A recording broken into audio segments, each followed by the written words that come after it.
Have you ever wondered where it all went wrong? Why is there so much pain, brokenness, and struggle in the world? To find the answer, we have to go back to the very beginning. In the beginning, God created a world that was perfect. Imagine a place bursting with life, breathtaking beauty, and complete harmony. This was the Garden of Eden, and it was home to Adam and Eve. They had everything they could ever need. More than that, they walked with God. They spoke with Him face to face and enjoyed His presence without a trace of fear or shame. It was a relationship of pure trust and love. In this perfect world, there was only one rule, one simple boundary designed to protect their freedom and their relationship with Him. God told them, "You are free to eat from any tree in the garden, but you must not eat from the tree of the knowledge of good and evil, for when you eat from it, you will surely die." For a while, everything was perfect. Life was simple, beautiful, and filled with joy. But then, something entered the garden that didn't belong. A serpent, cunning and deceitful, approached Eve. He didn't start with a command or a threat, but with a question designed to plant a tiny seed of doubt. "Did God really say," he whispered, "you must not eat from any tree in the garden?" He twisted God's words just enough to make him sound unreasonable and restrictive. Eve corrected him.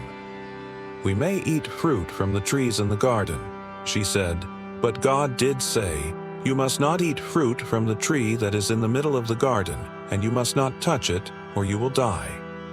She knew the rule, but the serpent was ready with a direct lie.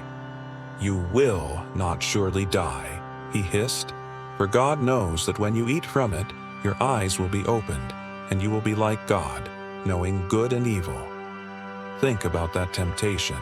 He promised them power, wisdom, and equality with God. The fruit suddenly looked so appealing. It seemed harmless, even like a shortcut to becoming wise. The lie was wrapped in a promise of something good, so Eve took a bite, and then she gave some to Adam, who was with her, and he ate it too. In that single moment of disobedience, everything changed. Their eyes were opened, but not to the divine wisdom they were promised. Instead, for the very first time, they saw their own nakedness, and a new feeling flooded their hearts: shame.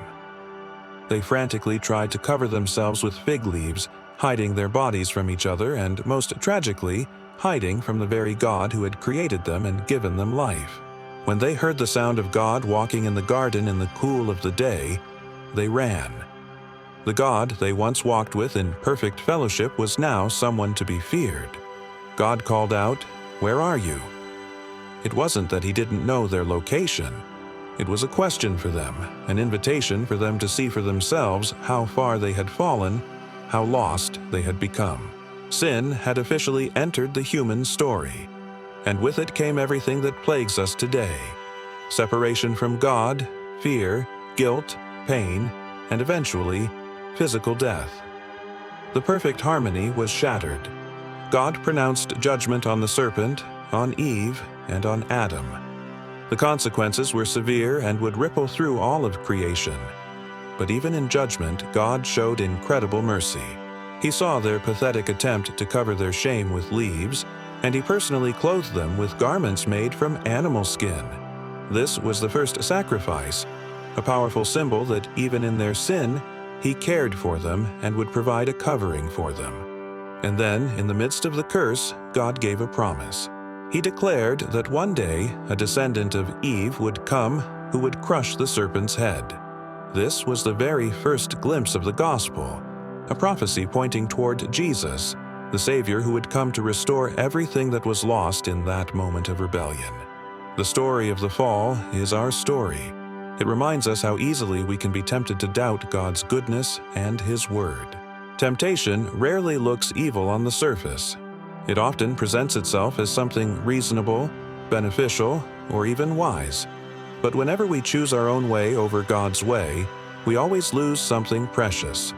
We trade divine fellowship for fleeting satisfaction. But here's the most important part. Even when we fall, God doesn't abandon us. His mercy reaches down to us right where we are, in our shame and our hiding places. He is always making a way back to Himself. Let's take a moment to pray together. Father, thank You for loving us, even when we fail and turn away from You.